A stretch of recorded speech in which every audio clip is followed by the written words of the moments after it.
Back to our channel. నేను మీ కావ్య. ఇక present అయితే నేను ఓయూలో ఉన్నా. కవిత చేసిన హాట్ కామెంట్స్ ప్రతి దగ్గర కూడా అదే చర్చ. మరి ఓయూ ఏమంటుంది దీనిపైన తెలుసుకోవడానికి ప్రయత్నం చేద్దాం.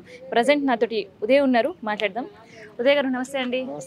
సో ఏమనుకుంటున్నారు కవిత గారి కామెంట్స్? మాజీ ముఖ్యమంత్రి బిడ్డగా చేసిన కామెంట్స్ ఏమనుకుంటున్నారు? ఇది చాలా ప్రభావవంతంగా సమాజంపై పడుతుంది. ఎందుకంటే ఈ రాష్ట్రానికి తెలంగాణ కోసం ప్రాణాలొడ్డి ఒక 10 సంవత్సరాలు రాష్ట్ర ముఖ్యమంత్రి అయ్యి తర్వాత ఒక ప్రతిపక్ష నేతగా ఉన్న సందర్భంలో తన కూతురు అంతర్గత యుద్ధం వచ్చినట్లుగా అటువంటి స్టేట్మెంట్స్ ఒక భయంకరంగా కలిగించేటువంటి ప్రమాదం ఉంటుంది. వాస్తవానికి ఏదైనా అంతర్గత సమస్యలు వస్తే ఫ్యామిలీ సమస్యల, రాజకీయ సమస్యల ఇంట్లో కూర్చొని ఒక పార్టీ ప్లీనరీ ఉంటుంది, సమావేశాలు ఉంటాయి, అక్కడ మాట్లాడుకోవాల్సినటువంటి పరిస్థితి ఉంటుంది. ఈమె ఎమ్మెల్సీ, కేటీఆర్ ఏందో మనకు తెలుసు, వాళ్ళ ఫ్యామిలీ పరంగా ఎట్లుంటుంది అనేది మనందరికీ తెలుసు. ఇదే నేపథ్యంలో కవిత గారు అటువంటి స్టేట్మెంట్ చేయడం అంటే బీజేపీ నా పార్టీ నా లెటర్ లీక్ అవ్వడము, బీజేపీకి కలవడానికి అవకాశం ఉందనేటువంటి స్టేట్మెంట్స్, మా ఫాదర్కి మొన్న నేను చెప్తున్నా అనేటువంటి అభిప్రాయాలు సమాజానికి ఒక కొత్త కోణంలో చూపిస్తాయి. అంటే అంతర్గతంగా యుద్ధం జరుగుతున్నది అంటే ఎవరు స్థిరత్వంగా లేరు, కానీ ఈ పార్టీ ప్రమాదంలో నెట్టేయబడుతున్నది, ఇది కాంగ్రెస్లో విలీనమవుతుందా, బీజేపీలో విలీనమవుతుందా అని ఓవరాల్ సమాజానికి ఒక భయాందోళన కలిగించేటువంటి సందర్భం. ఇదే సందర్భంలో మీకు ఒక ఉదాహరణ చెప్పాల్సిన సందర్భం.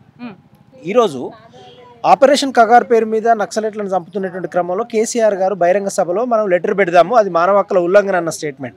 ఇదే స్టేట్మెంట్లో చాలా మందికి కొంత విశ్వాసం అనేటువంటిది ఉన్న సందర్భంలో ఇప్పుడు బీఆర్ఎస్ పార్టీ, ఈ రాష్ట్రంలో ప్రతిపక్ష పార్టీకి ఉన్నటువంటి బీఆర్ఎస్ పార్టీ, ఆ బీఆర్ఎస్ పార్టీలో ఒక రాష్ట్ర మాజీ ముఖ్యమంత్రి కూతురు ఇటువంటి వ్యాఖ్యలు ఈ సమాజం మీద విస్తృతంగా పనిచేస్తాయి, ఒక అభద్రతా భావాన్ని సూచిస్తాయి, ఒక రాజకీయ అస్తిత్వాన్ని తెరకనుమరుగు చేసేటువంటి ప్రమాదాన్ని పొంచుంటాయి. వాస్తవానికి కవిత గారు ఎమ్మెల్సీ జాగృతి అనే సంస్థల పేరు మీద నిజానికి ఒక పట్టుకొమ్మలాగా పనిచేసినటువంటి సందర్భం కాబట్టి ఈ సందర్భ నేపథ్యంలో తన వ్యాఖ్యలు తన రాజకీయ అస్తిత్వం తెరకనుమరుగవుతుందా అనేది ఒక భయాందోళనగా మనం చూడొచ్చు.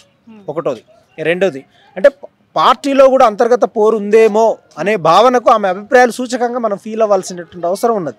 లేదు ఇప్పుడు ఒకవేళ అన్న కూతురు ఫాదరు సరే వీళ్ళ ఏదో జరుగుతుంది, వీళ్ళు అంతా కోవట్లుగా మాట్లాడుకుంటారు అనుకున్నప్పుడు వాళ్ళని పిలిపించి నెక్స్ట్ అప్కమింగ్ సీఎం మన ఇంట్లోకి రావడానికి, మన పార్టీలోకి రావడానికి అవకాశం ఉంది. ఇదే నేపథ్యంలో మీరు కొట్లాడుకొని మన పార్టీ పరువు, మనకున్న ఎథిక్స్, మోరల్ వాల్యూస్ మొత్తం తీసేసేటువంటి ప్రయత్నం ఎందుకు చేస్తున్నారని కేసీఆర్ కూడా స్పందించాలి కదా.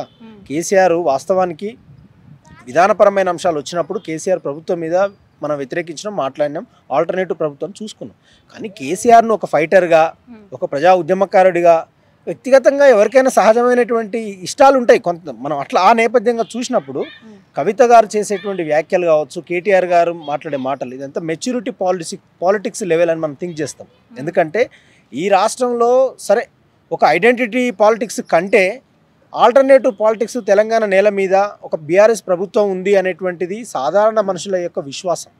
ఆ విశ్వాసాలు సన్నగిల్లే విధంగా వీళ్ళు కొట్టుకునేటువంటి ప్రయత్నం. అప్పుడు గతంలో హరీష్ రావుకు కేటీఆర్కు ముఖ్యమంత్రి పోటీ ఉంది, హరీష్ రావు చాలా టాలెంటెడ్, గుంజేస్తారు, ఈ రకరకాల అభిప్రాయాలు వస్తున్న సందర్భంలో సొంత కూతురు కొడుకు ఈ పార్టీలలో ఉండేటువంటి విభిన్నమైనటువంటి అభిప్రాయాలు వినడం అనేటువంటిది ఇది సమాజానికి ఒక కొత్త కోణంలో తీసుకెళ్తుంది. వాళ్ళలో ఏదో బ్రేక్ డౌన్ అవుతుంది, వర్గపోరు నడుస్తూ ఉన్నది, ఆధిపత్య పోరు నడుస్తూ ఉన్నది, ఇది ఎక్కడనో సూచకం ఉండడం వల్ల కింది స్థాయి మామూలు ఇక్కడ పైనుంచి కింది వరకు కూడా ఒక భయాన్ని స్టార్ట్ చేస్తుంది. అంటే ఎప్పుడైనా మీరు ఒకటి చూడండి, పెద్దవాళ్ళ విషయాలు ఏది తెలిసిన వాళ్ళ పర్సనల్ విషయాలు కావచ్చు, పొలిటికల్ విషయాలు కావచ్చు, హత్యకు సంబంధించినటువంటి విషయాలు కావచ్చు, అటువంటి ఎగ్జాగరేట్గా కింది వాళ్ళకు క్యూరియాసిటీగా తెలుసుకోవాలనే జిజ్ఞాస ఉంటుంది. అటువంటిది ఒక ఇంట్లో ఇంత జరుగుతున్నప్పుడు ఏం చేస్తున్నారనే భావన ఒక రాష్ట్ర పార్టీ నిర్వహణ జరుగుతున్నప్పుడు ప్రజలందరికీ ఆసక్తిగా ఎదురు చూసేటువంటి అవకాశం ఉంటుంది. కాబట్టి ఇప్పటికైనా ఆ యొక్క అభిప్రాయాలని, జరుగుతున్నటువంటి చర్చా సంవాద విషయాలను పార్టీ అంతర్గతంలో పరిష్కరించుకొని ఒక ప్రతిపక్ష హోదా పీడిత ప్రజానికం వైపు. ఇప్పుడు కవిత చేసిన కామెంట్స్ బీఆర్ఎస్ పార్టీ పైన ఇంపాక్ట్ చూపే అవకాశం ఉందా?